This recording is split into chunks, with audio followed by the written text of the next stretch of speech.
Welcome back to Candid Football Conversations. Another insightful, hopefully, which we'll have tonight. And for that, I'll be having Akshata Shukla as my co-host, and we have as our guests Anjali and Nirvan Shah. Both of you, Anjali and Nirvan, thanks a lot for taking the time. You've had a busy, hectic time in Ahmedabad with the IWL. That's going to be a topic today, and in women's football, but generally football in the state and what you guys think and feel.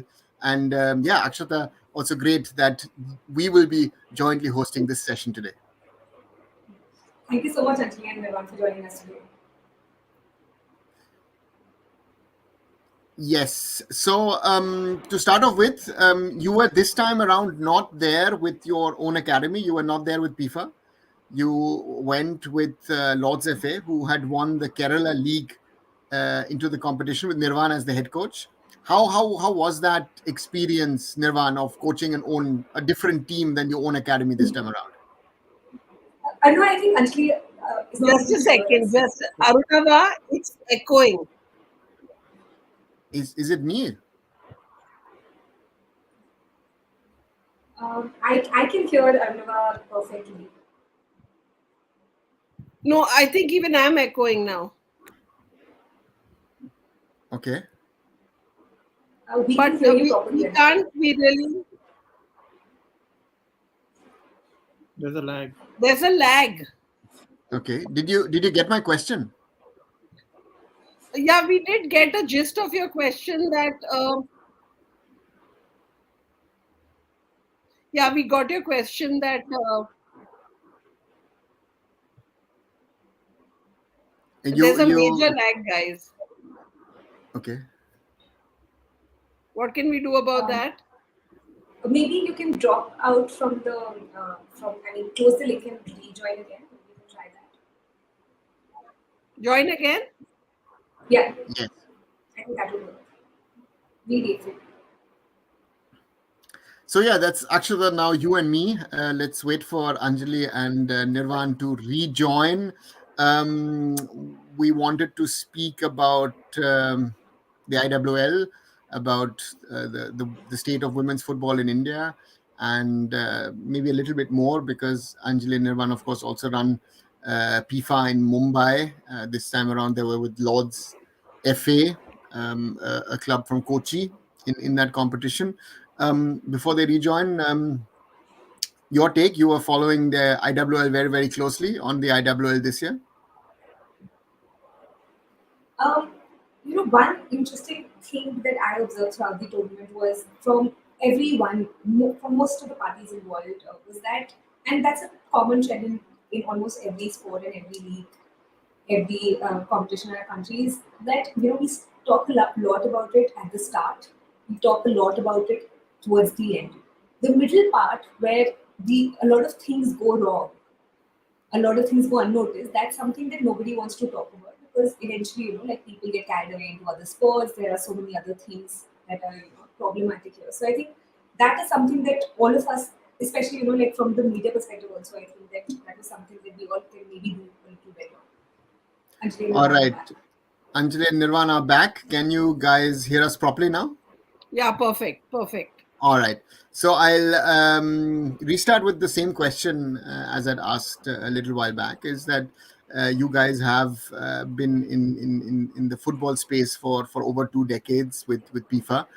You have played the IWL with PIFA. This time around, you were there with Lords FA with Nirvan being the head coach and you, Anjali, as the manager. And how was the experience this time around in Ahmedabad? So the experience was fantastic, Arunava. As you are aware that this year there was a very crazy situation due to which my team could not participate in the IWL. We were very wrongfully made to play without our best players and thereby not giving us the opportunity to qualify for the IWL. So it is at that point we had decided whether with PIFA or with any other club, we are definitely going to play the IWL. And we were very fortunate to get the opportunity with Lords FA from Kochi, whereby all our players as well as Nirvan and myself could be a part of the IWL. The experience was fantastic, and just because it was someone else's club did not mean we had any less stress, because we had given it our 100%, and we played as if it was our own club. So we went through the same highs and lows and the stress involved as if it was our own club. And especially since uh, majority of the players were our own players, so yeah, we went through every single emotion that we would anyway go through with PIFA. I beg to differ. I think it was India's worst league ever played. I've been for the worst tournament. I mean, starting from the beginning till the end, it was everything was really, really bad. So you want me to go through every incident, or I saw your LinkedIn post. yeah, I think it was a couple of days back, right? If I'm right. yeah. Yeah. And how have been the reactions? Because you've really stated what you thought went wrong. So everyone out there, especially the new clubs that I joined, they could not open their mouth because they were like, happy just to be there, but they were complaining silently. They were complaining. They were talking to me, complaining. They were actually being bullied, generally being Okay. bullied. I mean, you talk about the group staging. You have four clubs from last year that were seeded to be in this league, in this year's league, and you have that one of the seeds in one A group, and you have three of the seeds in B group. What logic is that? And then you say the top four from each group qualify. So you're giving group B just one spot to qualify from the other three, and the group A has three spots to qualify. I mean, what is this bias? You have to have it equal. You know that four seedings are there. You give two on either side. But Gokulam gets only one, and all the other teams are easy. And Group B has three top seeds, including Odisha, which has almost practically the India team. And you got another club, which is that ESU, which has the ex-India team. So we practically any club in that side has no chance of qualifying. So I didn't understand the logic in making that grouping. Secondly, the refereeing was so biased, it was unbelievable. I mean, we literally have taken out videos to show how bad the refereeing is. And then at one point, the referee is saying, we got your complaint. The same refereeing is refereeing again. Now, what more can I say? How was the communication with the AFF and the Gujarat State Football Association about these matters during the competition? So actually, there was no communication. Um, to be honest, we saw a member of the GFA precisely twice in the entire duration that we were there. Precisely twice. Our only point of contact were some really young girls from Bhavnagar who had been given the jobs of the LOC. And honestly, I can't hold anything against those young girls because they did their best to try and make us comfortable. And that's as much as they could do. They are not from GFA, neither are they from AIFF, and they were just assigned a duty to kind of overlook things at the accommodation. But that's it. There was no other point of contact. And after a certain point, the only thing they could answer us is please email AIFF, please email AIFF. That's the only thing they could say. There was absolutely no other way of communication. Even once we reached the venue where the matches were being played, at that point, whoever was there from AIFF was so busy with conducting the tournament that there was no point in trying to, address issues about the accommodation or the food or the training grounds or the transport with them at that point. There just was no time because you reached and you had to follow the schedule as per the AIFF countdown, and after that within half an hour you had to leave the venue, and there was absolutely no time to communicate with them all the hardships that everyone was going through. And talking about the match day, there was no snacks after the game. No snacks, no tea. And I asked them, can we postpone the game by half an hour? They said, no, there's telecast. So I said, who's telecasting? They said, YouTube. I said, seriously? I mean, I'm sure they could have postponed it since it was their own telecast. It's like 44 degrees, 42 to 44 degrees at that time. The girls have to warm up around 3:30. Arunava, are the national team women's players going to be playing in Saudi Arabia anytime soon? I have a feeling they're going to be playing in Saudi Arabia because this experience definitely has got them ready to play in Saudi Arabia. I'm serious. I'm not And joking. I'm serious because I think there is something in the pipeline for our women to play in Saudi Arabia because they've got them ready with 45 degrees temperature. So there must be something in the pipeline for our women to play in such harsh weather conditions. and that's the tough one. I think the timing and the venue, again, all of this, these are issues that need to be addressed. The other point, what I thought before the tournament, and I'd stated it also, is that did it make sense to create a 16 team competition in two groups of eight? Nirvan, what do you think from a Yeah, coaching perspective? absolutely. But even after creating that, you at least provide better timings, na? You have floodlights at Trans Stadia. Use those. You can have a 6 o'clock match and then you can have a 8 o'clock match.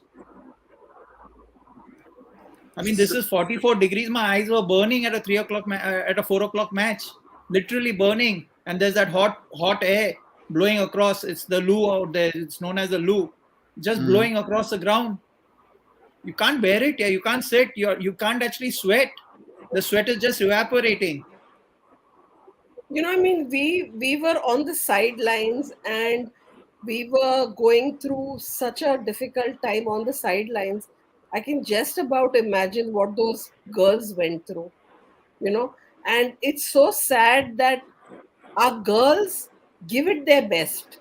They play their hearts out because they know the opportunities are so few and far between that even in these conditions, they give it their best even though we had hardly any time to recover between matches. There was a point at which we were playing every alternate days.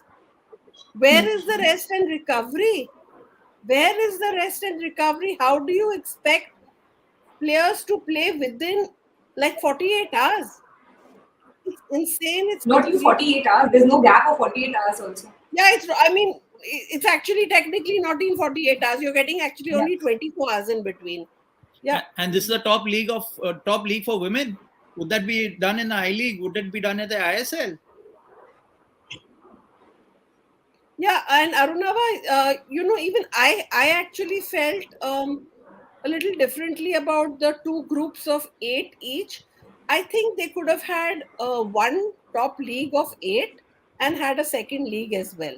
I think that would have made more sense rather than having these two leagues of eight and then the knockout stages.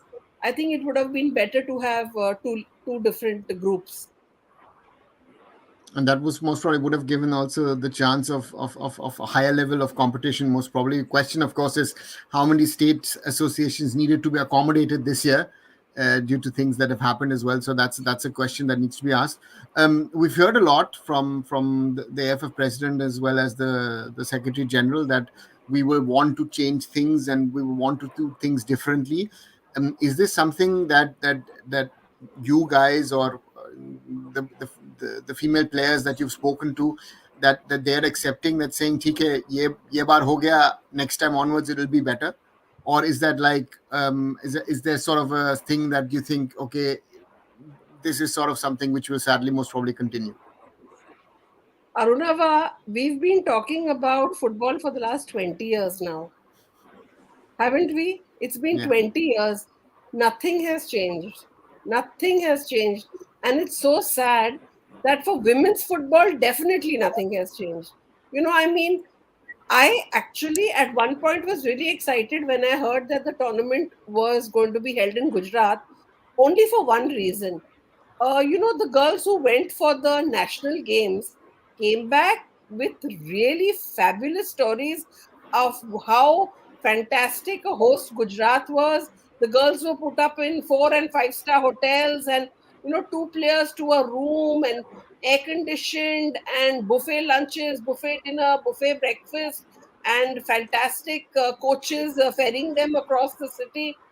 I was really impressed. I said, wow, I think Gujarat government is a really fantastic host, and I was really looking forward to receiving a similar kind of hospitality. But we were shocked.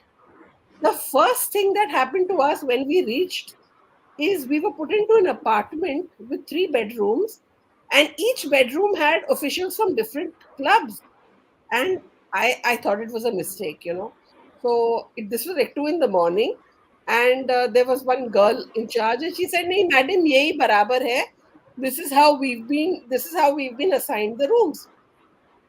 So I said, listen, this is not a hotel.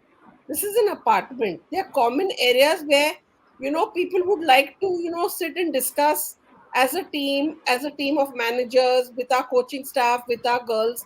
How is that going to be possible?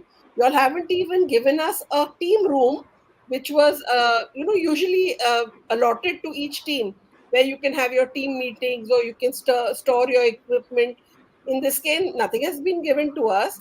How do you expect us to uh, how do you expect us to have our team meetings? They're saying, no, we don't know about all that. You'll probably have to do it when you go for practice.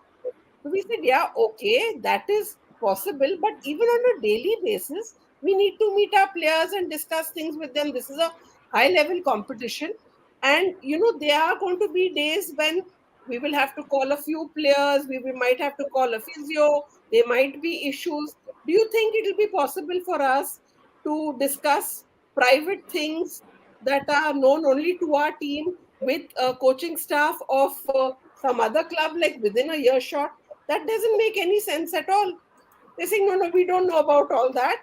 We've been told to allocate rooms like this. So it was very simple. We just had to just shuffle around a little, whereby coaching staff of teams could stay together. But even that small little effort was not taken. The same thing was done with players. Players of different teams had been put into apartments together. Not only that, they even had hostelites in their apartment. How does that work? And male hostelites. And there were floors where girls were on the same floor with male hostelites. I thought that was a security issue. I definitely thought that was a security issue, because you know it's not possible for something to not go wrong when the proximity is so little. While we are And at it, Anjali, this is one question from Ashu. Would it have been Yeah. possible for AISF to ask teams to take care of their own accommodation by themselves? Absolutely. So earlier on, the AIFF used to allow clubs to take care of their own accommodation. But apparently this year, I was clearly told when I spoke to an official from another club, that this year even another club who wanted to take care of their own accommodation was not allowed to. They specifically told them, no, you have to stay here. And why? No one got any answer as to why. See, there are big clubs in the pool, and I'm sure there are enough of clubs who can afford to put their entire team up in a hotel. I don't see why that wasn't allowed. after 2 days, we had to sign a integrity letter. How does that work when we are Mm. sharing rooms with other clubs? So will you? What's the content of the integrity letter? Sorry. No, so the context of the integrity basically said that we will not, there will be no, we will not discuss matters pertaining to our team with other members of other clubs, or if someone tries to ask us any questions, we'll report it to the AIF. Fair enough. These integrity questions are important, and it needed to be circulated to both the staff and the players. However, the living accommodations clearly was not supporting an environment where integrity could have been maintained. And the question that of course is, does you know, is the feedback that comes back out of this, and again, and taking immediate action. I think that was I think the need of the hour. And you've said it, again in private conversation, but you've also said it now on air as well, that it was left to some junior people to sort of somehow manage the situation. Is that the biggest disappointment, that in the past at least there was someone to contact, to communicate, and then they try to sort out things? Absolutely right, Arunava. Last year, during peak COVID situations, we had AIFF staff within the same complex, and the AIFF staff would come at least once a day to take a round and figure out what's happening. You know, is everyone fine? Is everyone, and over at that time, I remember we were also getting our RT-PCR tests and everything done. So there was supervision from AIFF staff at all times. However, this time, I'm honestly telling you, the only time we saw the AIFF staff is when we went to the ground. Even where the match commissioner would be there before a match to see the team colors, what team colors are we wearing for the next match. Here, there was nothing like that. They said, we know what your team colors are. We'll send you a mail that this is what you got to wear. Okay. I think there's a question from Anisha. Why Yeah. were the players not allowed to meet their agents or anyone else? It's almost as if they didn't want players to someone else about their conditions. They didn't want the players to explain. Yeah, I believe so. Integrity. I believe so. There were some issues where players were not allowed to meet their agents, and the agents and representatives were banned from coming into the facility, which was a little bizarre, I thought, because I mean, everyone has mobile phones and everyone can I think this was an integrity issue. everyone can talk about their what they're going through, and if they're going through a tough time, of course the players are definitely going to talk to their agents, especially the food. It was very difficult for a professional athlete to sustain on the kind of food that was being given. So the food was outside the hotel in a mandap. Now we are already in a 44-degree environment, and the food is being served in that environment in a mandap outside the hotel. So And the food, there's hardly any proteins in it. I don't know how the players survived it. I believe a lot of other big clubs actually started ordering their own food, and the clubs who could afford it did it, and the clubs who couldn't afford it just had no other option but to just eat whatever was being given. And the place was so far and so remote from anything that to order a 200 rupee dish, you had to probably pay 400 rupees in transport. Okay. It just didn't make any sense. It made no sense at all.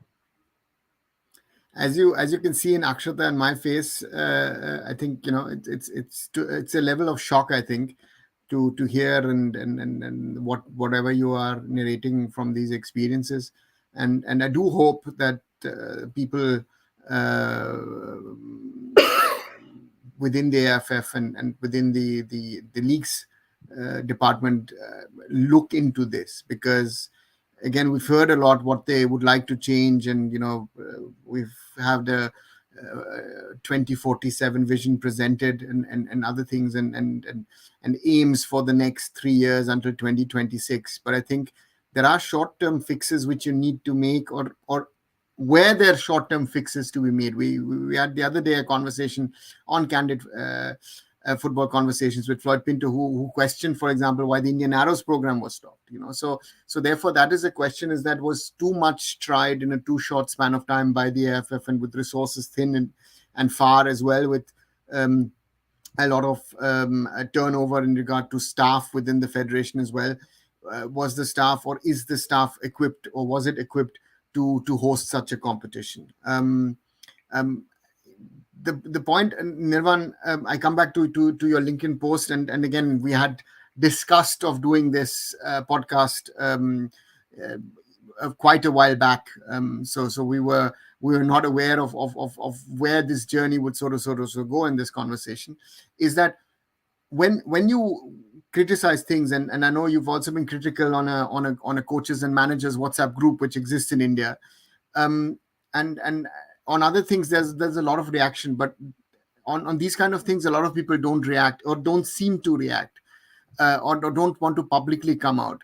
Is there this level of people having given up, or is this the level of fear that people don't want to really criticize the establishment or the setup for the sake of not doing it, or what is your opinion on or your take on something like that?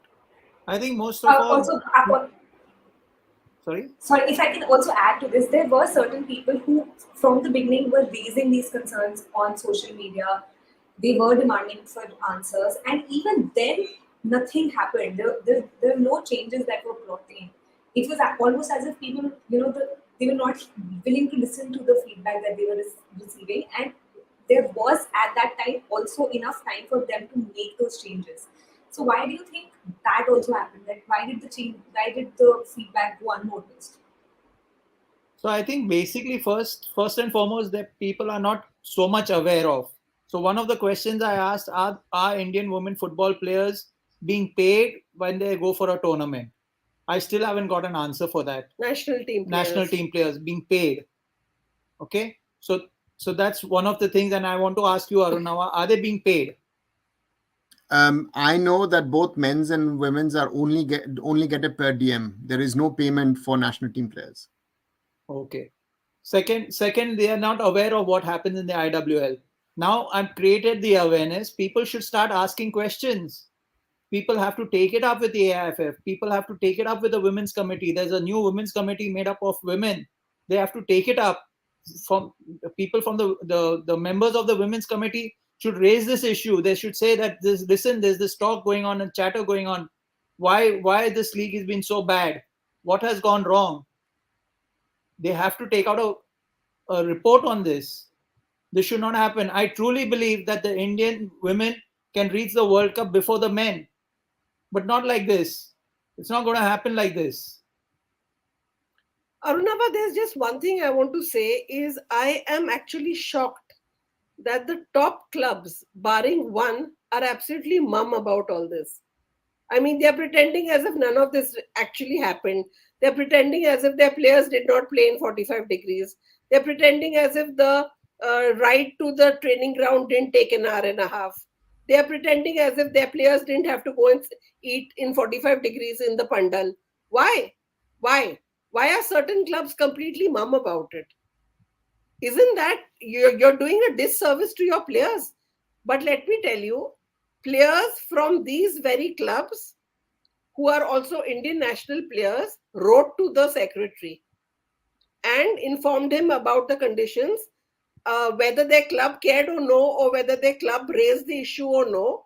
The players wrote to the secretary, and the secretary apparently has just written back saying that things will be better next year.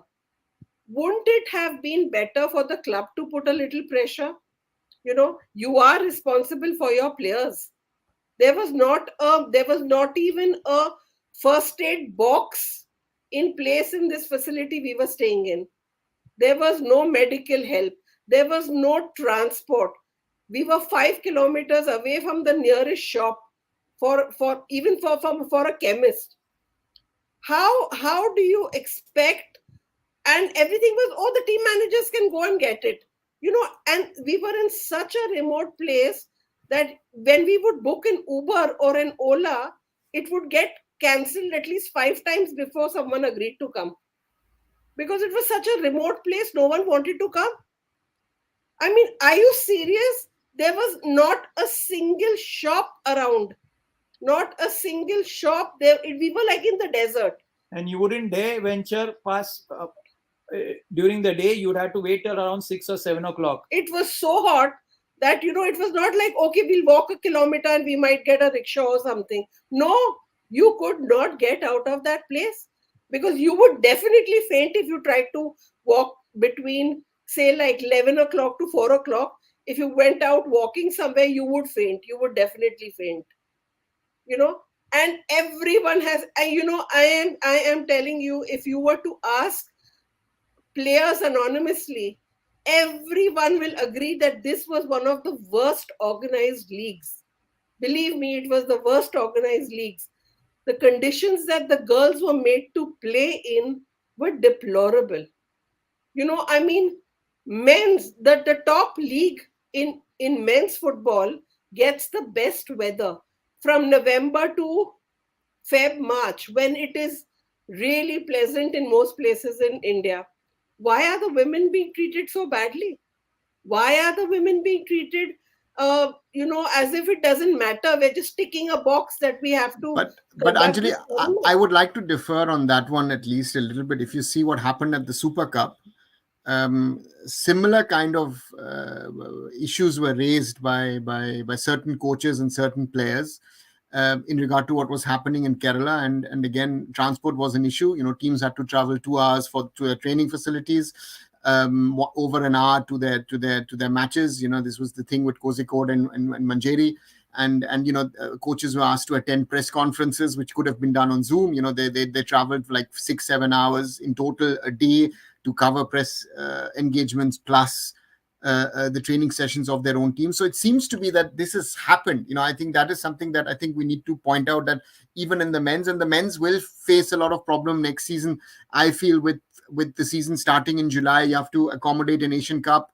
You have to finish off before the IPL starts. That's been one important thing that the TV channels have put a lot of pressure on, or the TV partner of the AFF. So the question is how do we get this sorted, because there is this general scheduling issue. Um, a blown up league, again, I would have preferred, as you've also said, two leagues of 8 teams each, and again, maybe even not 7 but maybe 14 matches, maybe even across 2 venues, over a let's say a 3-month period, um, with a break in between. I think certain things can be done. The question is, and also the question remains is the AFF listening, and will the AFF rectify these things? And that's the main question that we have. And again, it's not about this conversation amongst us is not about criticizing for the sake of criticizing. No, we're doing this to try and raise awareness of that there are problems, there are issues which need to be addressed immediately. You cannot wait till tomorrow, next week, or next year to sort them out, because then nothing will happen. And I think that is a very, very important point that not only I, but Akshata, or even I think you and Anjali and Nirvan will want to get across, that this is not a bashing session or a criticism session, but this is about constructive criticism in regard to things that need to be rectified for not only the women's game but Indian football in general to move forward. Absolutely. Arunava, you're absolutely right about that. I will go one point further and say a federation is funded on taxpayers' money. There has to be accountability. This is not a private limited company where anyone can do what they want to and be unaccountable. I'm sorry, that just does not happen. Okay? And especially the paid employees are answerable to every stakeholder of Indian football. Whether you're a team owner, whether you're a player, whether you're a manager, whether you're a fan, they are answerable. And I'm very sorry to say, this year, for months, I have been in touch with the AIFF and they haven't bothered to reply to even one single mail. The whole attitude is we are not answerable to you. That is not right. That is absolutely not right. Okay, and clearly this is constructive criticism, and they have to take it in a good sense. you know Someone has put on a question about a budget being sanctioned. Actually, the funny part is, I'm pretty certain there is no budget for the IWL, because this is what was happening earlier and this is what is happening now. As far as the women's tournament is concerned, AIFF goes out with a begging bowl to whichever state association is willing to, Organize it. organize it free of cost, and then the it, then the They're results dependent are on for them. everyone to see. Whether it is the amount of money sanctioned per player per day for food. 50 to 60 rupees is sanctioned per player per day for food. What are you going to get in 50 to 60 rupees? 3 meals, including non-vegetarian food. If you would have seen that chicken curry, you would wonder what is chicken in that. The tiniest pieces of chicken. But I mean, it's so sad. The players who need the protein were just eating whatever they got. Eggs were counted. They were counting eggs and giving girls, and they were said, no, you can't get more than one egg. Can a player sustain on one boiled egg? No, he can't. We had You foreigners know, in the IWL this year, and before we come to that question, Akshata, you had one of the girls in your team came from the Philippines. She's gonna, you know, comes from a setup. Of course, the Philippines have their own set of problems when it comes to the women's game. What was the feedback of those kind of players, who the foreigners, and then you might have interacted with other foreign players as well? so basically, it was difficult for her. It was very difficult for her. First of all, Food wise. food wise, it was a real nightmare for her because she was not used to the spice. And no matter how much we told the caterer, cut down your spice, he did not. So after some point, she had basically just started living on like eggs and fruit, and she was getting her own stuff, And we were making some stuff and for we her. were we were cooking some protein stuff for her, but she could not eat any of the food. So this was definitely not catered, taking the foreigners into consideration. Simple things like pasta they could have made, they didn't make. Hmm. So the foreigners were not, forget the foreigners. I think they didn't even bother so much about the Indian girls. The foreigners were way, way out of their consideration. It was only Gujarati food throughout. And that was about, I was about to come to that, just to explain to the viewers. So it was not sort of say, yeah, sportsman, forget sportsman food, but it was not even sort of a national palette of food which is available or could be available in an Indian context. It was just local food Yeah. which was served to you. Also, this time there was no photo shoot as they usually have before a tournament. Also, this time they did not do any coaches interview after a match. So anyone wanted to know what was the view of the coach? Nothing of that sort. In fact, I honestly feel there wasn't even much publicity around the tournament. There was not a single banner anywhere in Gujarat. Not one single banner saying this the Not even IWL is around the happening. stadiums. No, none. Not a single banner On the road. on the road to the stadium or anything. At the stadium, of course, there was AIFF branding and all. Within the stadium, of course, there was. I think they had sold space to teams, whoever wanted to pay and buy runner boards along the pitch, and there were certain in stadium branding was there, but nowhere out in public there was not a single board or a banner that this event is happening. Do you know, I have friends in Ahmedabad who I was talking to that, I'm here and I'm having a tournament. They're saying, really? Like, and I said, y'all should come because, the whole national team is playing in some team or the other. So you'll really get to see some good level football.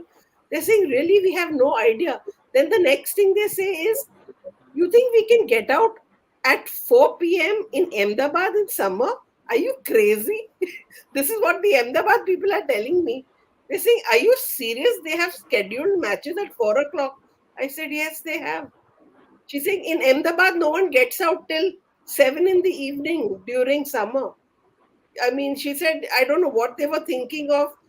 Are they trying to kill you guys, making you play in these crazy weather conditions, And that is something we really need to think about.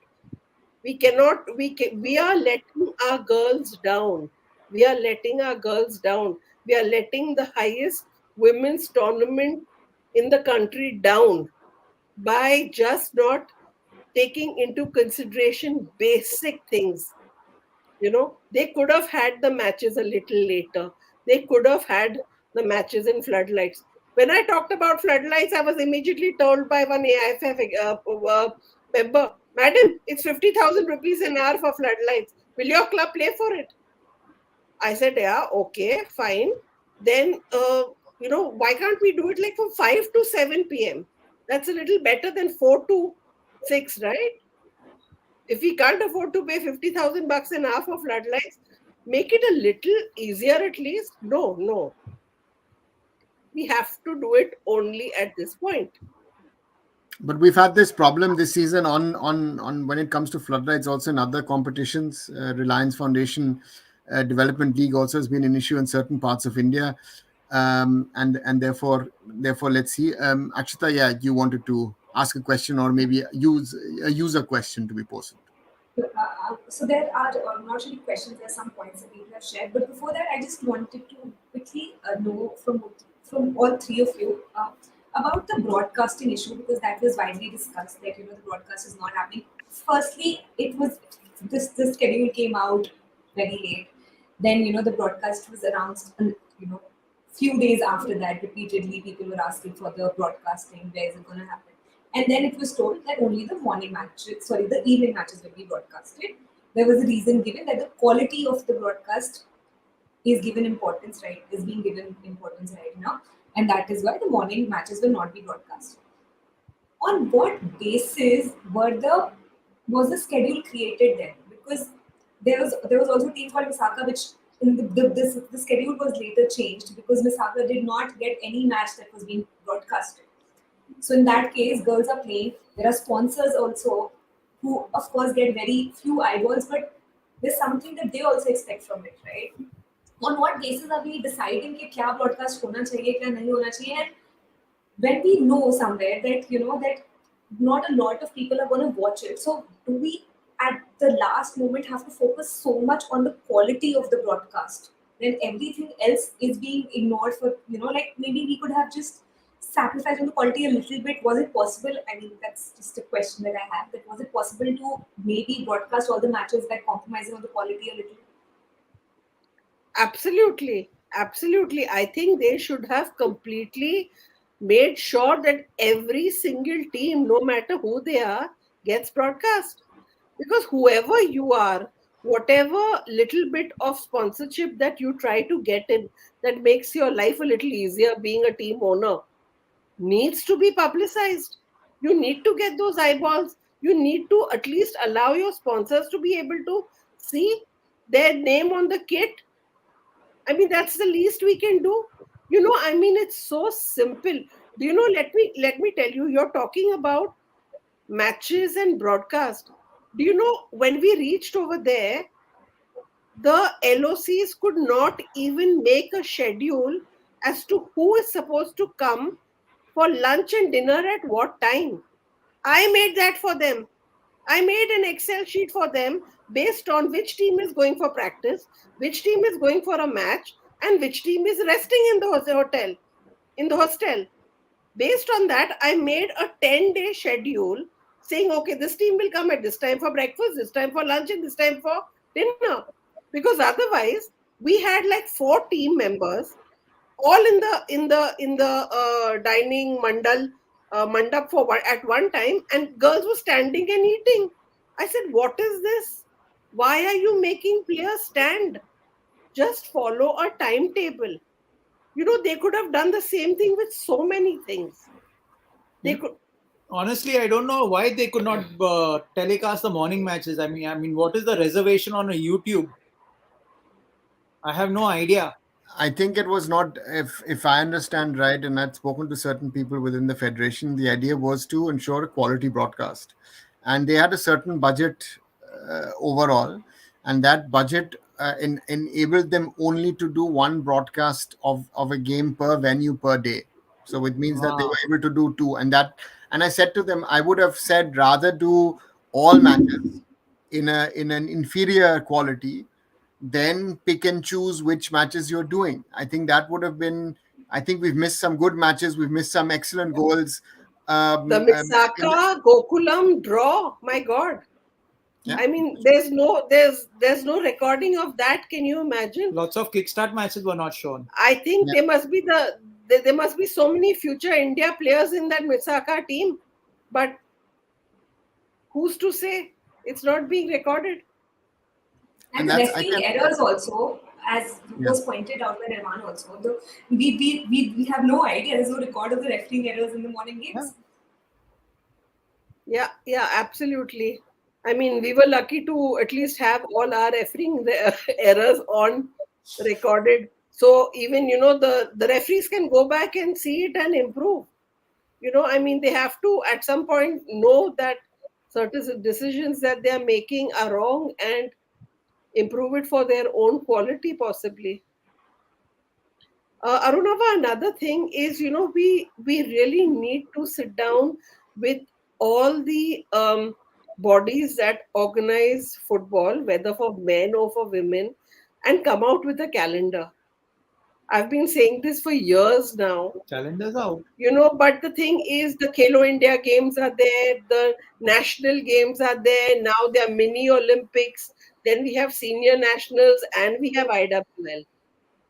How and everything is squeezed into 4 or 5 months, and the rest But of the time, but again, Anjali, you have one problem in this, and if you're creating a calendar including national games or Khelo India games, those are not being organized by the AFF or by the football system, and dates change there as well. So that is a problem which I feel the federation also faces, in that the federation is trying to announce dates for. And again, I'm just speaking on the men's side, because I think that problem is evident, where Igor Stimac wants a certain period of time with the team. They are playing a lot of international tournaments over the next 6 months. No one has gotten more exposure than the Indian senior men's team that they'll get over the next 6 months. But that puts pressure on the ISL schedule. And they're saying the Super Cup will be played in parallel to the ISL and to the I League. The I League is supposed to be now potentially a 14-team competition. So it means, 4 more match days as well. So I'm just talking from a men's perspective, that scheduling already is an issue, because they're saying the Duran Cup will start in the last week of July. Now, July, August, and you're likely to play in the East and the Northeast is monsoons. yeah, So problems are already going to be. And again, the point is, I know a lot of the footballers say that I don't want to play on artificial turf. Most probably in the monsoons, that's your best option to play on. So therefore, if you're unable to sort this issue in the men's game, and they're there with less And focus there's one more. on the women's, how are you going to sort that mess as well? So those are the very, very key point. I think there needs to be a pragmatic approach to scheduling and deciding, can I keep 72 hours between matches? Can I do a schedule with matches every fourth day, so that I give enough recovery time to the players, and all And, these factors in. Yeah, and now Nirvan, please. Shahzi's added one more league of the public sector. And yeah, that's there's the a question: which players are attached to public sector companies, or will, as we've had in the past, especially in Kolkata, players who were playing for Eastern Railway or for Kolkata Metro or for a certain bank, and they were even, in the past, players have missed the derby because they had to play some bank, national bank competition, police competition, national railways. So therefore, again, an Indian calendar, setting that Indian calendar is not an easy job. But again, it needs to be sorted in a way. And I think dialogue is a critical thing. I think dialogue is very, very important, that happens between the federation and the clubs. They take the feedback from the clubs, understand what are the shortcomings. I think that's the only way. Again, we're doing this today to highlight some of the issues which are there, and hopefully, again, the right people listen to them, and take action, so that these things are rectified ahead of the next season. And I think a simpler solution would be create teams. There should be one team for the women's football. There should be another team for ISL, another team for I League to handle all these tournaments.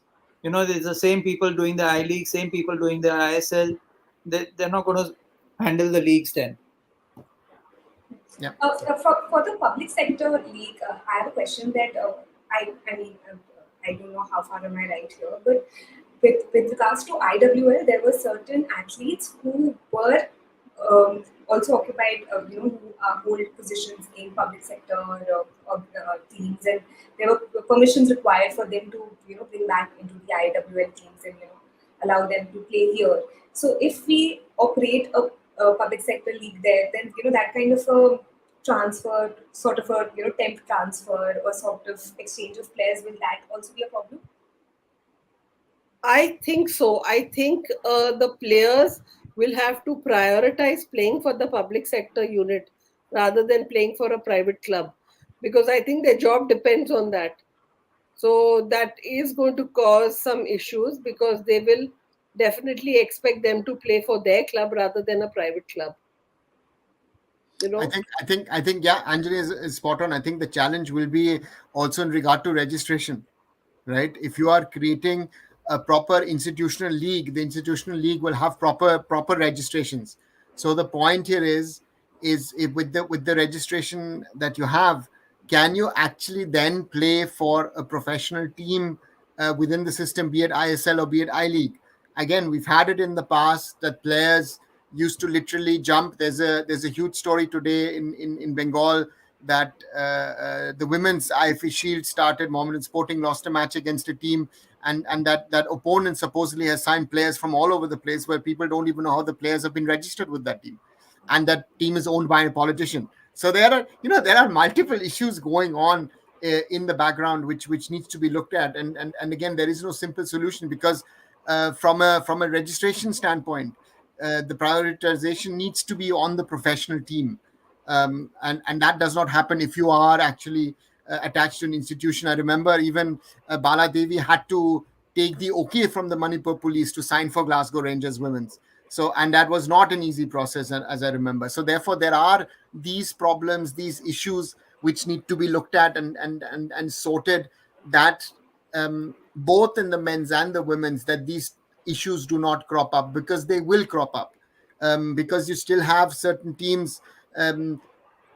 Sports Odisha, for example, to me is indirectly an institutional team. It is not a proper institutional team, but it is somehow institutional team because it is supported by the government sports funded. authority. It's It government is funded, and government it's funded. and Sports and Akash. authority. and sports authorities involved. But again, the Odisha government operates differently than most other governments, so that I will have to give it to them as well. So therefore, these kind of issues, Akshata, will be there. So I think it's not an easy solution, but I think that there needs to be a thorough process created, that these kind of issues don't crop up. Because again, I also feel sometimes people go back and think about the old days, everything was better. No, we have to look forward into the professional day and age, and see how it is sorted, and how the clubs are also helped to be able to sustain themselves. I think the sustainability, commercial success of clubs is something which is another big problem that we face generally within Indian football.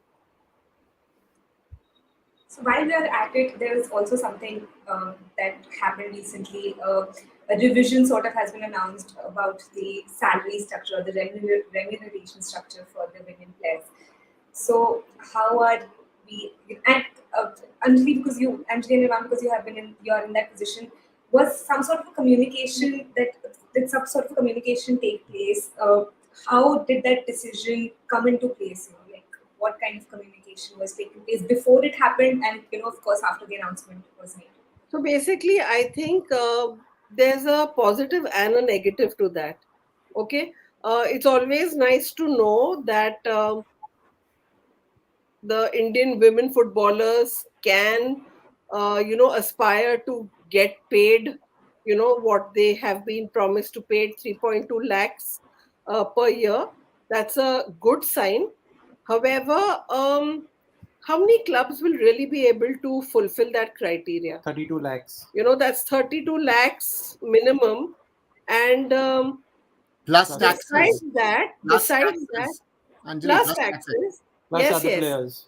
Plus, you have to play the rest of the team as well. And the minute you kind of peg one player at 3.2 lakhs, the other players are going to also say, well, at least I deserve 2.5 then, and I deserve 2, and I deserve 1.5. So suddenly the budget of the clubs is really going to skyrocket. I think it's a smart move from AIFF. First, it was just one club who was bearing the cost of the national team. Now they've put the cost onto 8 clubs. So it is a smart move from AIFF to distribute the national team players to every club. Okay, but having said that, um, did they even bother to ask any team owner before making this move? I mean, it's so easy to spend someone else's money, and especially a team's money. I mean, again, I am asking, why isn't AIFF announcing a salary for the national team players, whether it's men or women? How can you put the onus onto clubs to but pay salaries but for the national but team? Anjali, I will defer on that opinion, because nowhere in the world does national team players get salaries. You only win if No, you win. no. There are certain countries who are paying their America, players' Australia. salaries. There are countries that are paying their national team a year-long salary. There America, are Australia. Australia and the US are paying their national team players a salary. But that's a different structure. No? If we want to follow the European structure, in Europe, no country pays their players a salary. They only get money if they are successful in competitions. So, for example, the German team going into the World Cup, the players went home with €0 because their payment structure starts from the knockout stages. So the See, German team last whatever. year didn't get paid. wha- So therefore, again, national team is something. Do we want to be in a situation, because the AFF is in a situation, is we have to, I think one has to also understand is that there's a limited amount of money that the federation has. So how do you distribute that money? I think that's the big question Get now. sponsors. Plain and simple, get sponsors for the national team. But who is going to do that? Who's coming forward? Who What has The is come forward? marketing partners. why you have AIFF marketing partners? Why are we accepting not getting sponsors for our national team? Because no one's Have we? coming forward. Indian cricket team has got Adidas just now. I mean, we have to take some good from cricket. But that isn't that part of the problem, is that we're saying we want to take some good from cricket, but then I start with the simplest of things, which I always says, and we've discussed it on the Twitter spaces together as well, is that when people talk about TV rights, nobody wants to pay for Indian football TV rights, not even for the ISL. So where does the money come from? We're looking for sponsors. People are talking about investors. Some of the biggest clubs in an Indian ecosystem are looking for investors. They've not found investors over the last decade. I mean, that's a reality. That is a reality. There is no money that is lying around. You run a club, you run an academy, you know better than me how difficult it is. Right? Oh, yes. Oh, So yes. therefore, but again, on a national front, even the national team does not. I mean, even the cricket team, everyone has pulled out. Adidas has come forward, but Adidas has different approach to the whole thing. That's why they want to use cricket. But otherwise, they would have not come forward. But why, for example, in an Indian sporting context, Akshata is wearing a Liverpool jersey. For example, Nike doesn't do anything anymore in the Indian marketplace, We're right? aware of that. Yeah, So, yeah. so that those are realities. Kit sponsors, kit partners. None of the big ones. Mumbai City has Puma because of the City Football Group. BFC has a relationship which is already nearly a decade old. Adidas did something with Real Kashmir because it was a lovely PR story, and they used it for 2 years, and then there was no sales. There's no money to be made, and those are realities that we sadly live in an Indian football ecosystem. But then why are you killing the club? Arunava, today, honestly, if you compare club football to state football, which is more exciting? I would say club football. Exactly. Do you think club owners have even been called? Okay, some club owners have been called, but on a larger scale, have they even bothered to even send out a one pager, like a questionnaire to club owners as to why they continue to fund football in spite of all these despite difficult conditions? I mean, if you're saying the national team cannot get sponsors, can you imagine what is the state of small club owners like us, who are year after year after year, we are investing money, and then that too playing for an unfair system where the playing field is not equal. There are state associations playing dirty in the middle, and these same state associations are being rewarded. How do you expect football to grow if you're not going to respect the team owners who have invested time, effort, and money for so many years. And how did they derive 10 players? Why not 5 players? Why not 3 players? I And mean, how much time are these players spending with the club also? I mean, that's one question that also comes up, right? exactly. The players are Everyone also has a spending time job. in the national team, with the PSUs. So, like, people need to share that amount also, right? You're giving that 3.2 lakh, but maybe people can come up together and depending on the time that the girls I are spending think in the team. I think no research was done before that statement was made. Unfortunately, it was a very glamorous statement to make, because on the face of it, it sounds really lovely. Okay, who doesn't want to champion the Indian women football player, especially in the year of the Women's World Cup? Of course, it's very glamorous to say, "Oh, we are doing this," but have you spoken to the clubs? There are big clubs who are saying this is going to be a burden. Big clubs are saying it's going to be a burden. And no, I don't think any club employs players throughout the year. So they're going to be stuck with playing salaries for the whole year. For a 2-month league, they're paying 32 lakhs. For a 2-month league, they are paying 32 lakhs. Is that worth it? Not even for the whole squad. Not Yeah. even for the whole squad. Exactly. But who was taken into confidence before this decision was made? Oh, But but then Anjali, it's only Anjali, women's football. It's okay, no problem. but I mean, Anjali, I would then ask you again, involved with PIFA, you were there for Lords FA. Did discussions happen with the other clubs? Is it that a clubs forum or something of that is there to discuss these grievances or even utilize the bigger entities which were there this time around? You have had now Kukulam Kerala winning the league thrice in the last three editions. Odisha FC is spending quite a bit. Might they be in a position to sort of Arunava, lead something in a conversation? that's exactly what I'm trying to tell you. The bigger the club, the less they will be talking to the rest of the clubs. I mean, the best part is if all clubs had gotten together and discussed the problems during this league. But like I said earlier, there are certain clubs who just pretended that everything was hunky dory, as if the weather was lovely, the arrangements were beautiful, their own players were suffering, but they did not say a single word. But now you have to read between the lines why those clubs did what they did, you know. But in the end, who's the sufferer? The sufferer are the players, you know. I mean, if you think that players from every single club have written to the general secretary, isn't that a big thing? Isn't that a big thing?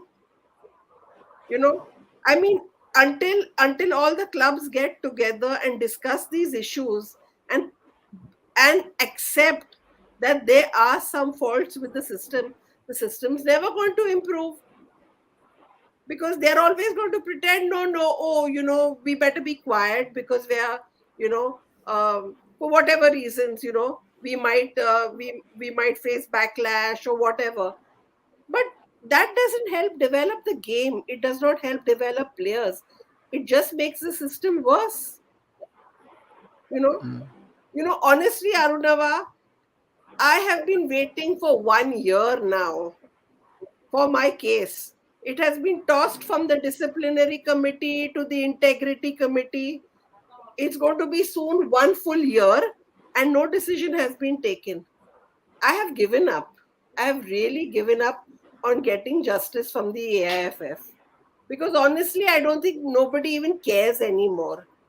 And I think now, by giving the state associations the power that they are giving, they have actually washed their hands of uh, taking care of everything. Because now their whole attitude is, oh, it's in the ballpark of the state association. They will look after it. But what about a follow up? I mean, you also have to follow up, right? You had given this entire responsibility to the state association to run. There have been so many complaints. What have you done about that? Has there been any like, I mean, they have to get back to the club, the state association, and say, this was your responsibility. And so many complaints have come. What have you all done about it? But there isn't anything. So Arunava, from next year, it's going to be a eight team league, IWL. So the 4 teams from A group and 4 teams from B group will participate in an 8 team league. So that kills the aspiration of all the other clubs. They're finished. We have no chance of qualifying. We have no chance of making an entry into IWL. Till the tier 2 and all start. Till tier 2 starts, which is going to be a long time.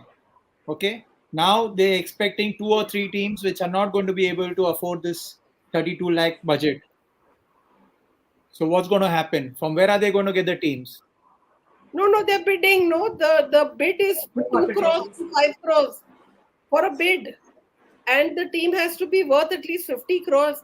Like, really? Are there men's teams worth 50 crores? Enough of them in India? And you're expecting women's teams to be worth 50 crores?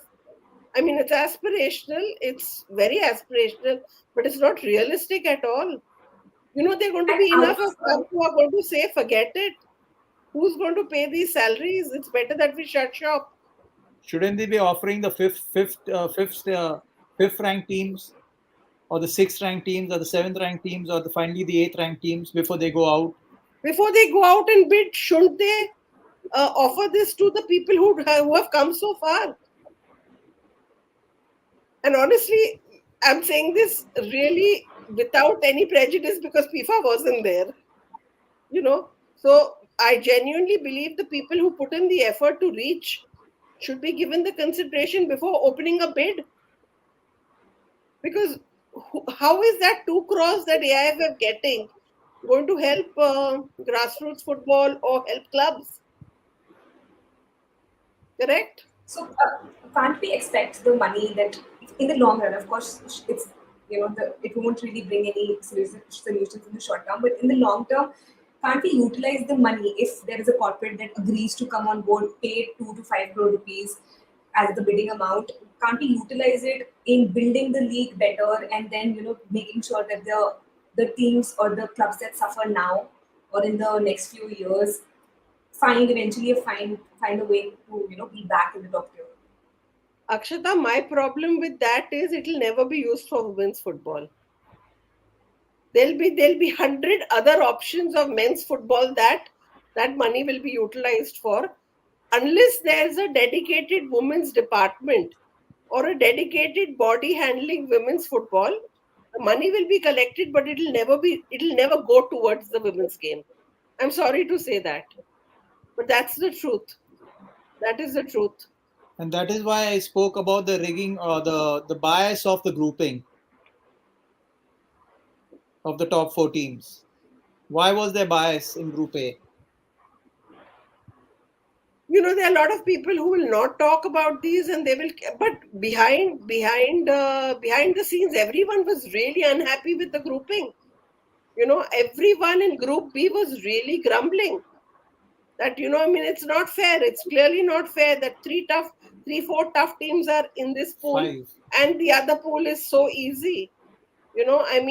Everyone was grumbling about that, even though no one really has the courage to say this out in public. And the semi-final had 3 teams from Group B, and Gokulam was lucky that they won against what's the team? Odisha. Eastern. They were trailing 1-0. No, not Eastern. No, the semi-final was Odisha. Odisha. They were trailing Odisha 1-0. They got a red card also. Yeah. No, not to take away anything from Gokulam. They're a fantastic club, and good luck to them because they have a fantastic budget to buy the best players in the market, whether Indian or international. So that's really fantastic, and I think the grouping could have been more fair to make the competition more exciting and transparent. It would have been really exciting if the grouping had been done a little more fairly, So it just would have been a more exciting competition. Here it was very predictable. Yeah, because it is leading up to something else. It's leading up to next year. Mm. The We could new, have had new. an awareness draw for something, like a nice draw to Yeah, bring in more people, make more that an athletes, event. more men. Yeah, make an event out of it, create more marketing opportunities here. Yep. From Uh, the marketing perspective, I want to understand from all three of you that uh, if I ignore every other thing also, just from the social media perspective, AIFF has a decent following on the digital platforms. If there, we can find ways to market the leagues better, make some money out of some platforms as well. If you have 500K followers on YouTube, you must be getting something from the advertising money, right? So there is potential just from the digital perspective itself. Do you see things happening? Um, do you see decisions being taken to ensure that the marketing is being worked upon?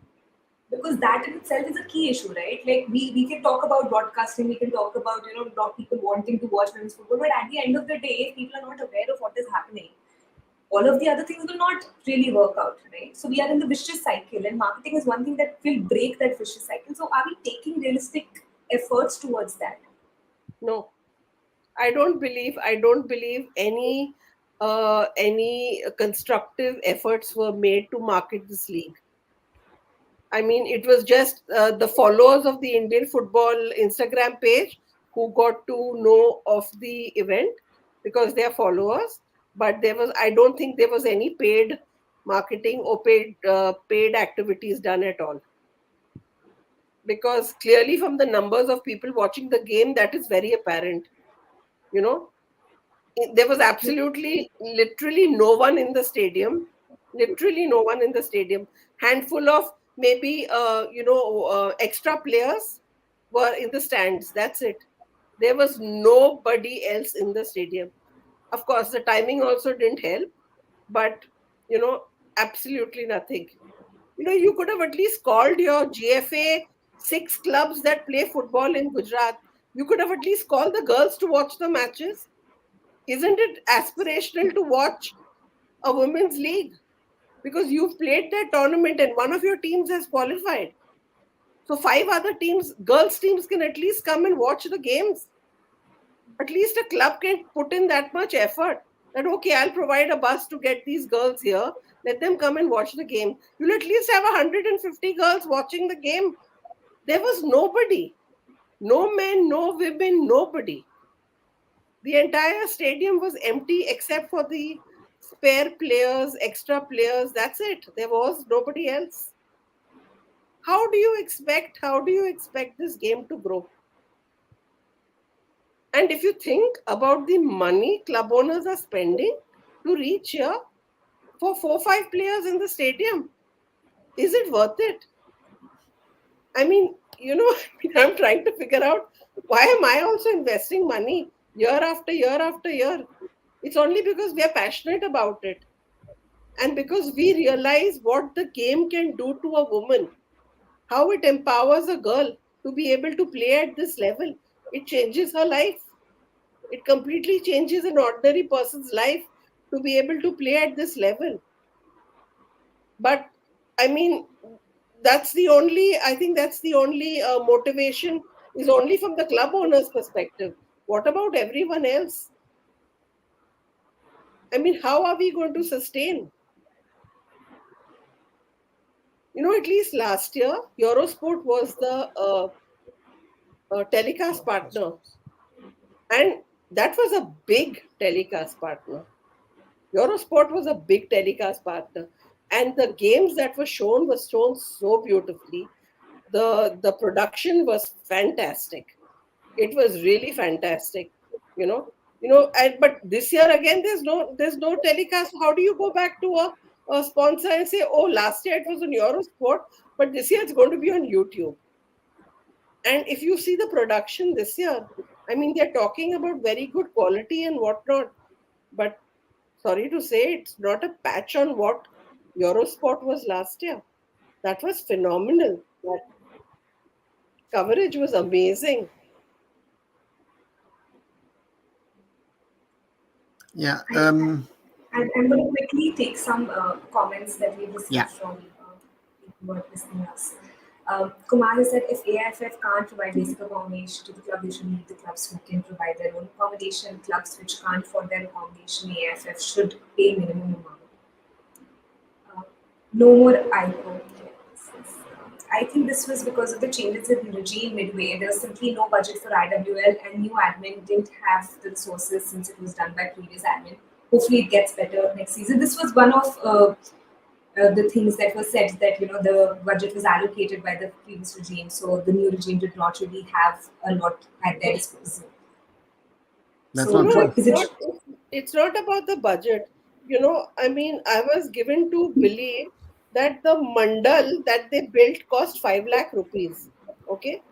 So I asked them, could you not have had teams eating inside the hostel in the canteen, which was empty, and spent that 5 lakhs on the food? Do you know what I was told to that? Sorry, madam, non veg food is not allowed in the hostel. But every single person in the hostel was ordering Swiggy and non vegetarian food.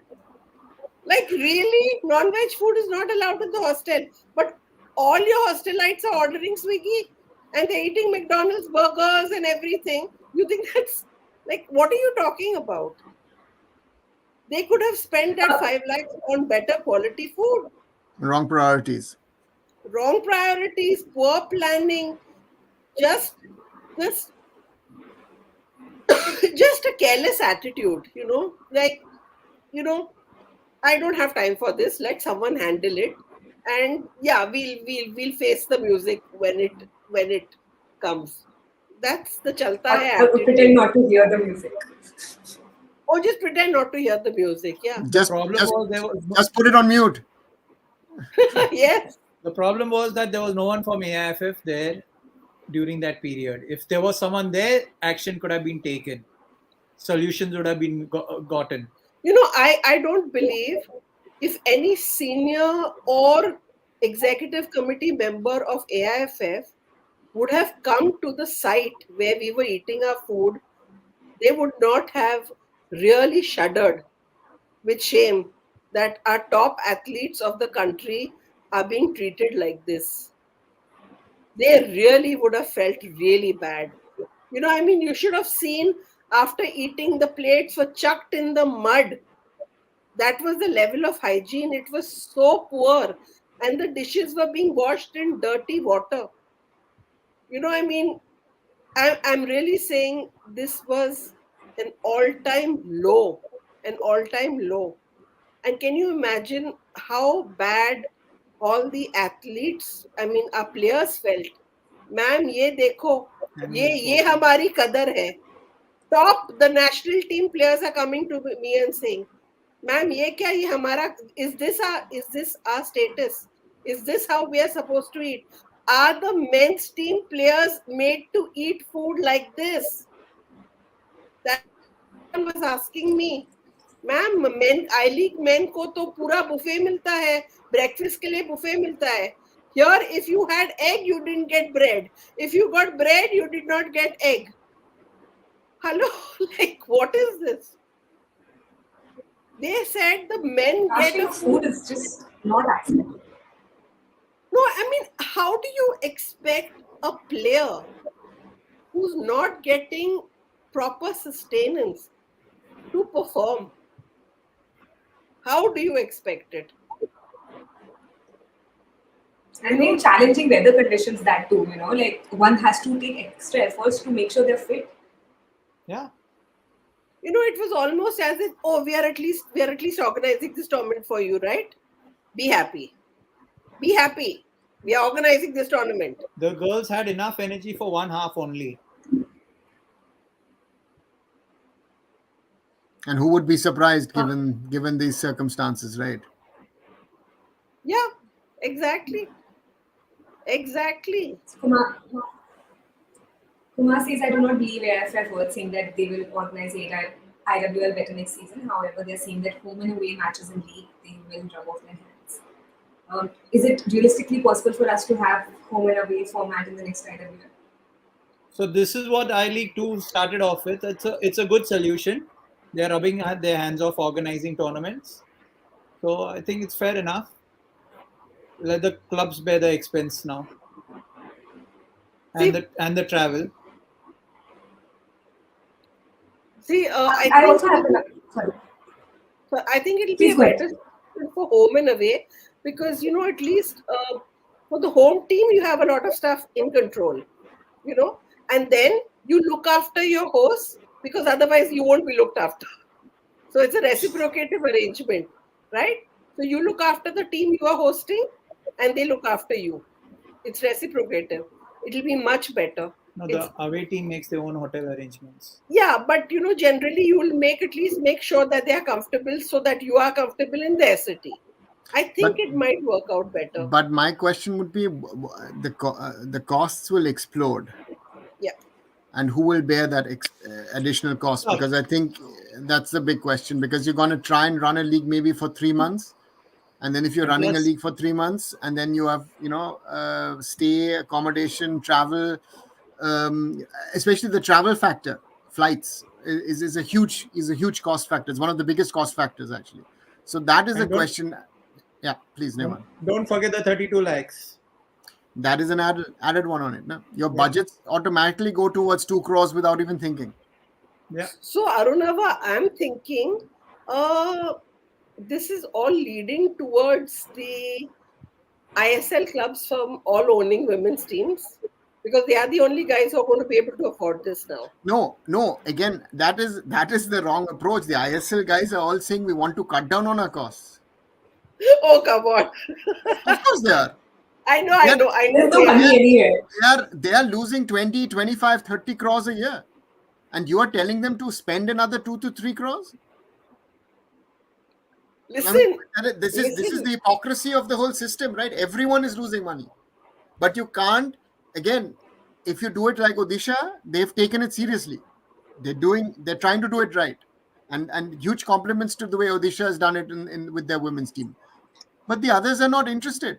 Look at, again, East Bengal did qualify for the end, but were they serious about it? Mohun Bagan did not even bother to form a women's team. Yeah, There are multiple other ISL teams who don't want to form a women's team because it's an added cost. And we have a problem is that in the men's game, because we are not producing enough players, we are blowing up the leagues, that next season we will have 26 teams in the top two tiers. Do we have 600 footballers to fill the spots of the two top divisions in India? We don't. we don't. That's why We that's don't. why the salaries are, even players are going to get close to 3 crores next season in salaries. One player.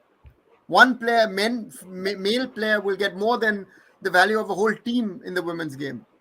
But that Yeah, is the problem that we face. No? That there needs to be a solution to that. That how can a team in the ISL, how can a team in the I League, how can a team in the IWL make money?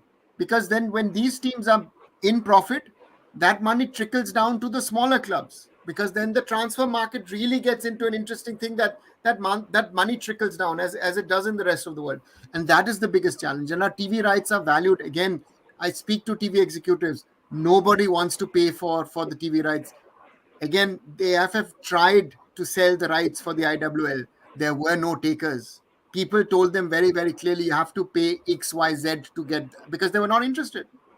And that is also a reality that we need to, if we want to or not, that we need to accept. As much as we love football, and all the people who are listening or will watch this afterwards, and we've discussed it on Twitter Spaces, there are no takers for Indian football. There is no one. There are other people who claim that there are TV channels waiting to pay 500 or 1,000 crores for the ISL rights. No, they're not. There's a yeah, channel at the moment who shows it, who wants to get out of those rights because they have to bear the production cost, which is too high. So these are realities that we have. Everybody, all stakeholders in this are losing money. And yeah, the IPL has given Indian sports, I feel, a distorted some assumptions are being made that this how sports can run, be it football, basketball, tennis, kabaddi, whatever. Cricket is a totally different game. Cricket, the numbers make no sense. If you see how much Adidas is spending, it's a ridiculous figure. It's a ridiculous figure, and they will not even recoup 1/100th of that. because that jersey doesn't sell. The Indian cricket MPL Sports has said we're not selling jerseys for 1500 rupees, and we're talking about the most supported team India has. So these are brutal realities, right? Make it simple, focus on elite development, but do things in the right way, spend the money in the right way. I think the priorities need to be right. That is Yeah. the biggest challenge that Indian football has in the summer, that the federation with their leadership needs to take the hard decisions, even if the state associations, the clubs might not like it, but they have to take it. Otherwise, um, I don't know if they've got money to run the football system till the end of the year, because the spendings at the moment seems to be too high, in my opinion. Yep. I agree with that And completely. and just to add to it, with all where they tried to save money with the IWL, it is rather better not to organize a tournament than to organize a tournament that what you guys spoke about. It sounds bad Absolutely. because it does not give the exposure to the girls, but this is not the right way to do it. If you had a problem, I would have said, guys, sorry, or girls rather, or ladies, sorry, we can't do it. We will hold two IWLs next season. Yeah. Sort things out, because again, changes within the federation, new people coming in, old people going out who knew the system inside out, with their strengths and their weaknesses. And that is, I think, also a thing again, and that's why what the president and the secretary have said, that that they will try and sort things out in the next season.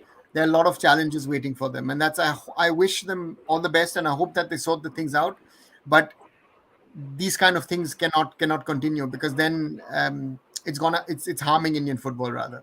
Because I fear that there will be girls who've played now the IWL who will consider their football careers in saying, should I do this, or should I rather go and study, or get a job, or do something else.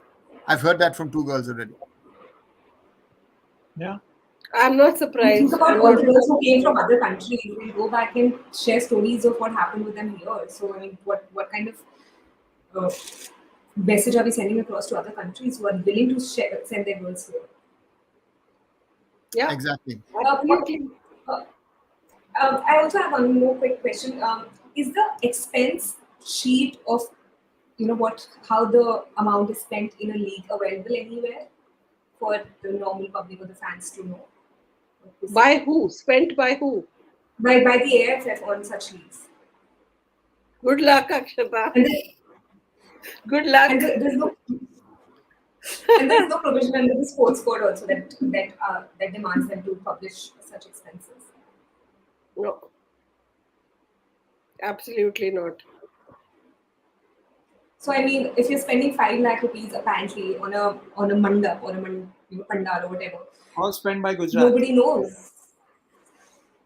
It's all being spent by Gujarat. No. It's So, being so, so spent by the state exactly. association. So, Akshata, your problem is in the current scenario that the AFF has, that again, the AFF budgets are limited. And if you see, the biggest expense at the moment are the national teams, the biggest expense for the federation. The ISL is independent, so that's an FSDL baby, and that's been spent by FSDL, by Star, by the franchisees. The I League is something which they spend on. The IWL is something which they spend on. But again, as said a little earlier, I League home and away, clubs get a certain level of grant for travel and for accommodation. The rest is being borne by the clubs. Uh, the IWL is sort of, or even the national championships are sort of, now they try to they're in the situation of having to outsource it, right? Even the Santosh Trophy in Kerala got and Kerala has gotten a lot of criticism, even though Kerala is a football state and all that stuff. The KFA has done a lot of good work in the recent years, but this year around, again, both the Super Cup and the Santosh Trophy were not the best organized in that state. So these are realities, right? Odisha has done a good job again in a lot of things. If you hear at the moment, the national team players are quite happy with the facilities and everything that are being provided ahead of the Intercontinental Cup.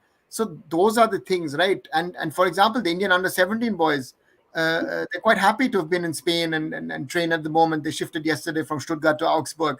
They prefer to be in this part of the world than be in India. They don't want to be in a camp in Goa, the juniors, because the juniors do not get the facilities that the seniors get, right? So even a normal standard accommodation in Germany is better than a normal standard accommodation in India, or even the same can be said about Spain. So therefore, those are realities. These are sad realities, brutal realities. I think we need to speak more often about it. That's why I did think that it was good that Nirvan did post it on LinkedIn, which is not a Twitter or a Facebook or something which disappears, but it's a business platform where people who work in sports or in the sport get to read about it, and it hopefully is read and understood by the right people, and then the necessary steps are taken, because otherwise, as Anjali said, it is further downhill, and that's not where we should be thinking about taking our game, be it the men's or be it the women's. And as Nirvan has also said, I think I believe that India 2027, I think we could play a World Cup. We should have played actually the World Cup this year if we had done our homework properly last year. There were a lot of issues, a lot of things have happened there, but again, that's past is the past. But we need to work towards that, because I think if the women can get to a World Cup, I think that it would be a huge boost for football in general.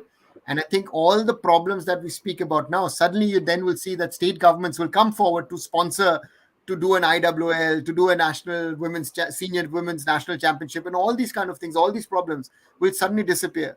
Because we see that in other sports. Look at what has happened to badminton, or wrestling is a bad example at the moment, but what the states of especially Haryana and all these states have spent on the sport, that due to Olympic success. So therefore, all of these things are interlinked, and it needs the support, and that's the problem in an Indian system. I would say it's not a challenge, but it's a problem to get the amount of funding that is needed to run the system, to keep the system running, for the federation, for the state association, for the clubs, and also to give livelihoods to players. Absolutely. Akshata, you look shocked. Any more of the statements from the YouTube you wanna showcase and show? There are a few. I think Ashu had some Yeah, interesting statements and yeah. comments, or I think you. that I is think you what we already answered discussed. this. That's one. I had the earlier one that he posted an earlier question. I believe there was a meeting, so we could cross check with Anjali. Yeah, Anjali, do you know about anything about this? No, no, no. I haven't heard of. I haven't heard of this. There Okay. was a meeting with women's club owners 10 days before the IWL, because they wanted a little more time for, I think, because most of the players were at the senior nationals, and they wanted the girls to get at least a 3 or 4 day break. So I do believe there was a meeting between women's club owners just before the IWL, but it had nothing to do with salary related. The salary related announcement was made much before that. All right. Lakshya says stuff like this ought to happen when federations run a tournament. Who they have accountability towards? This is something that a lot of people ask. Who is the AFF accountable to? To themselves. No, I think they should be accountable to be everyone, because they are run by taxpayers' money, and I think people should not be so scared of federations. I mean, I was shocked that senior management in clubs were so afraid. I said, "What are you guys afraid of? Aren't you isn't your owner investing money into this? It's serious money that your owner is investing into this competition. These are very basic amenities that everyone, it's the right of every club to ask for these. you Yep. know I mean, if you think about what the federation spends on facilities for this tournament versus what a club spends, the club spends much, much, much, much more. The club is spending on the training, the club is spending on the travel, it's spending on the player salaries, it's Ground. spending on the ground, it's spending on the coaches, it's spending on insurance, medical, you name it. You know, And what are I they mean, getting in return? what Just are the they getting? satisfaction of It's playing. only the satisfaction of being involved in developing a sport for women in the country. If someone was to actually actually put figures down as to how much you spend and how much you get back. I mean, that's why I'm saying genuinely hats off to Gokulam, because they spend in crores. And I think the prize money of IWL is a pittance. It is completely a pittance compared to what a club like Gokulam is spending. So really hats off to them for being able to do that. And lots of clubs this year have spent a lot, huh? Yes, it was, see, we also have to give some credit to what all went good. Okay. The talent up for show was fantastic this year. They were good matches. They were fantastic matches. Now, even like, just imagine a club like Misaka if they can hold Gokulam, you can imagine how much effort has gone in there. Credit has to be given to clubs like that. You know, there were so many fantastic, beautiful matches. But tell me, that is because the clubs are putting in the effort. So, really, I think clubs have to be encouraged much more, and there has to be some incentive for clubs to continue doing this, because the kind of time, money, and effort spent by a club is way, way, way, way more than what they are getting in terms of subsidy for taking part in a competition.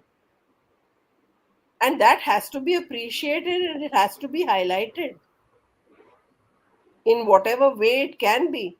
Because today, whatever it is, the national team players are players from mainly from clubs that are investing a lot of money into their training, if I'm not mistaken about that. So I think credit should be given where it is due, and that will definitely eventually help the national team. And also, credit should be given to the smaller clubs that are coming there to participate, because there are gems of players that you can find from these clubs. Yeah. Exactly. That's an important part and step So of Arunava, tracking. Ashu has put something. If clubs want to have a say in AIFF's working, they should have some kind of a vote in decision making. Currently, only elected officials have a vote in decision making. I think that's actually a fantastic, that's a really good suggestion, that clubs should have a say in But decision making. but your problem will be in wanting to change the constitution. The state associations would have to give up um, certain amount of control and a certain amount of power, and Arunava, tell me one thing. that is a challenge. Tell me one thing. Do you think every single state association in India deserves to be given the same amount of money that is being given to other associations? Is it fair that a ballpark figure is being given to every state association? Is it fair? It's not a question of fair. I think it's a problem that you have in global football. FIFA does the same thing. Brazil, Germany get the same as India does, and as Nepal and San Marino, and I don't know what. So the problem is with this principle that sports governance has been created, is to treat everybody equal. And the question has been, especially in Germany, there's been a discussion in the recent past. The question is, should Germany have the same vote as, let's say, Guam or a San Marino? um, which is on one side is a valid question, but again, would someone care about the smaller states or the smaller countries if their vote was taken away? So it's a very very complex question where there is no simple answer, I think. But again, on the club representation on the national body, that is there in other countries in Europe, be it the Premier League, be it the Bundesliga, La Liga, Serie A, Ligue 1, all the leagues with their top clubs are represented in the national body. And this is something which I remember I had said should have been put into the new revamped constitution, and it was not. Certain people did not want it in there. So that's another problem, that the clubs need to have some sort of representation in the national body besides the state association. In other parts of the world, I take the German example, that here the professional clubs seem to have more power than the amateur state associations or state or slash regional associations. So that is a part of where there's always a clash. We saw yesterday, for example, in German football, the Bundesliga wants a private equity firm investment into their future television rights to be able to spend money on their internationalization and to build an own streaming platform, which has failed because smaller clubs have said, no, we don't want this. While the bigger clubs say, listen, we are desperate for this, because the smaller clubs don't care about, what does a team which is bottom of the second Bundesliga care about India and internationalization, right? So that is the problem, that there are too many interest groups and stakeholders who need to come together to make um, decisions in the best interest of the sport. That is the challenge. That is the challenge. Are we following best practices? Are we trying to understand of why Mizoram has come up the way they've come up over the last 10, 12 years? Why Manipur, with all the problems, and Manipur is in trouble at the moment, but they've been producing talent for the last 3.5 decades, right? Why are Goa, Bengal drying up as talent hubs, right? Yeah. These are the questions that need to be asked. And again, how do clubs get into the system? How do clubs move up the ranks? Corporate entries. What is their long-term commitment towards the sport? Um, um, if I see the I League as an idea, I think again there's one big positive example, that's Bangalore FC. But we've got other examples like Kalyani Bharat and all, who after 10 months shut shop again, or people who said, listen, I want to do it, but then when they didn't find a route, they shut shop. You Mumbai in Mumbai, right?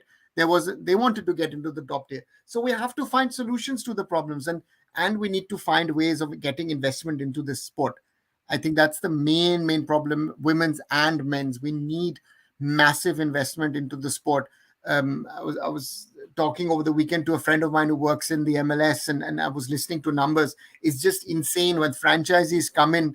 They're already spending 200, 300 million, committed 100% on building a sports specific stadium, a football specific, not a sports, a football specific stadium. St. Louis, Lutz Pfannenstiel, who's a good friend, the club will have spent over $1 billion to get into the MLS, to build their infrastructure, to be part of that league. And we are talking about 1, 2, and 5 crores to get into the I League or the IWL. Again, and most clubs, actually no club per se in that way, except most probably Srinath Deccan owns their own stadium in India, right? So we have basic problems. We are talking about very concrete things, and we've gone down the road. But I think that is factually sort of the situation where we stand. And Kumar, the point that you're just raising is, no, I dealt with those people. They were not trying to change the constitution for the good of the game. Anjali, you remember we spoke about a lot of things, and that is again, whoever's claiming that, that's complete BS. Yep.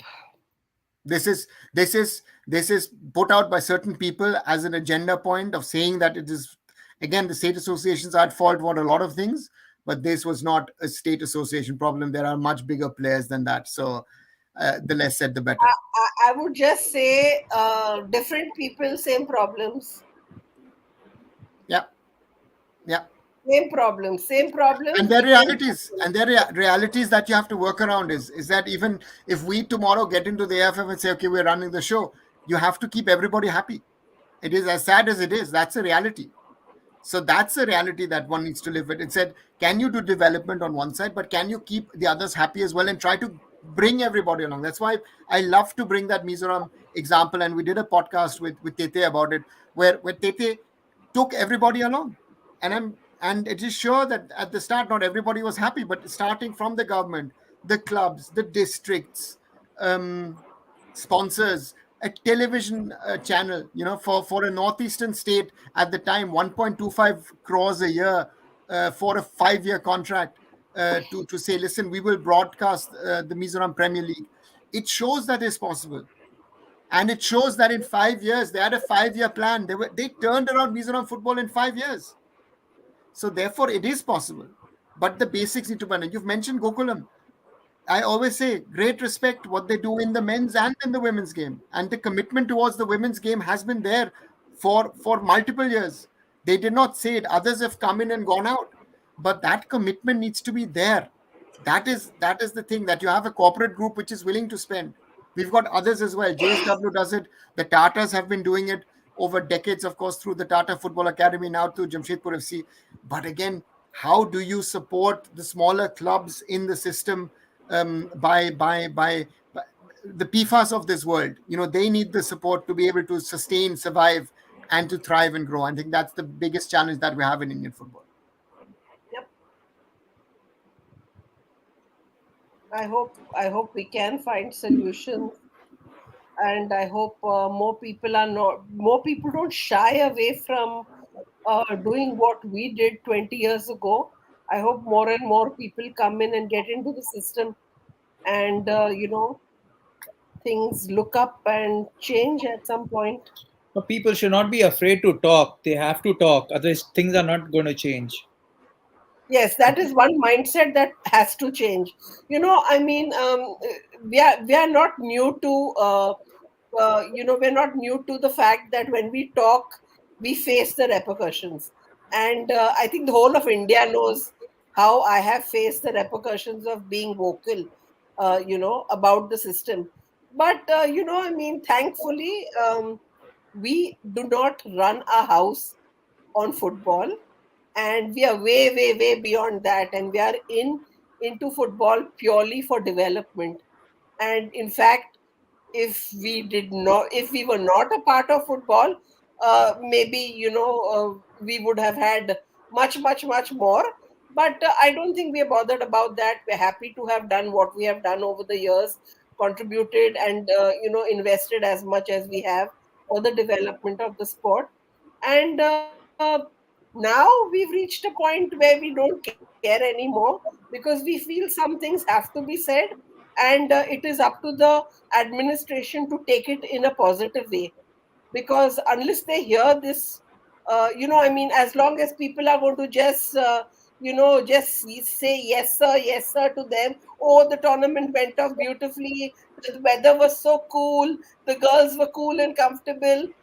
Well, that's not the reality.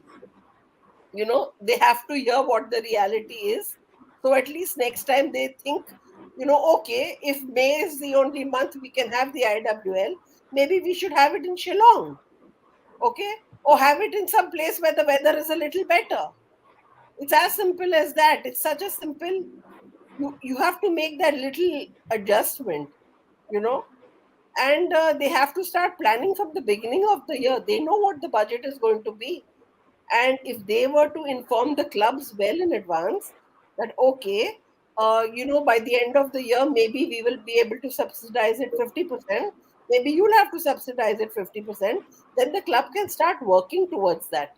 you know Traveling can get cheaper. they can plan the travel in advance. They can work towards creating a fund towards the IWL, which if they need will be used. So this dialogue has to happen. But I think there needs to be a dedicated department in the AIFF who looks into these things. I think too much work is just expected to happen, without dedicated people looking into it. So, I mean, they just imagine, yes, the IWL will happen somehow.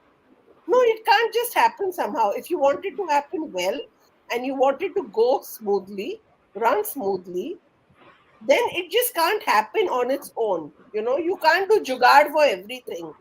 There has to be a plan, and there has to be people allocated to making sure that plan works. You can't have one person who's only going to be looking at the tournament aspect of it. The tournament aspect is not the only aspect of an IWL. There's so much more. Okay, there is the accommodation, there is the food, there is the training, there are other needs that clubs have, but there was no one to address it. So this attitude that, oh, it will run on its own somehow, that jugadu attitude has to change if you want things to change. Also, another thing is, while we talk and we are expressing ourselves, we want the public also to express themselves. The public has to ask questions, that why has this happened? Why is Nirvan and Anjali questioning the system? Why they have to ask questions to the AIFF and make sure they are answered, because only when everyone asks questions, then AIFF will wake up. Otherwise, they're going to say these are just two couples who just keep making noise. Let's just ignore them. Yeah. Nothing's going to happen. So everyone has to be involved if you want Indian football to improve. And once again, I'm saying Indian women's football is the only football that is going to go into the World Cup In our lifetime. in our lifetime. Kindly support them, ask questions, make sure Indian football improves, Indian women's football improves. Trust me, we will be the first ones to go into Indian World Cup, the World Cup. Maybe in the next 4 years, not this one, but the next one, we will be there for sure. And that needs to be the aim. I think that's a perfect ending, Akshata, for this live of our candid football conversations. I think we were quite candid today, all of us, and I think said a few things which needed to be said. First of all, Anjali and Nirvan, thanks a lot for being as open and honest as you always are, not only in private but also in public as well. I think that was important. Akshata, thanks a lot for being here. Thanks to you guys Thank who you. are all listening and who asked questions, and yes, do follow Sports Khabri as well as Arun Foot here on YouTube. Leave a like, leave a share, and subscribe. Also share this video, I think, with others, so they get to know about these topics, these issues, Yes. these problems will persist that we've been talking about today, is because this is a conversation that I've been having with Anjali and Nirvan for over 2 decades. Not only we three, but also Chris has been part of conversations. Akshata has been part of conversations. Other people have been part of our conversations.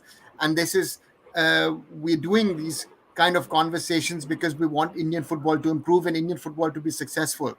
This is not criticism for the sake of criticism, which does happen often on social media. This is a critical analysis of what went wrong in the IWL and or goes wrong in the Indian football system, and hopefully they are rectified by the people who have the power, the will to change it. Thanks a lot for being part of Candid Football Conversations, you too. Thanks, Akshata, for co-hosting, and I hopefully will see you again very, very soon. Thanks and good night. Thank Good you. Good night, night. Arunava. Thank you. Thank Thank you, you. Akshata. Good Thank you, night. Akshata. Thanks, Bye. Anjali. Thank you, Nirvan. Thank you.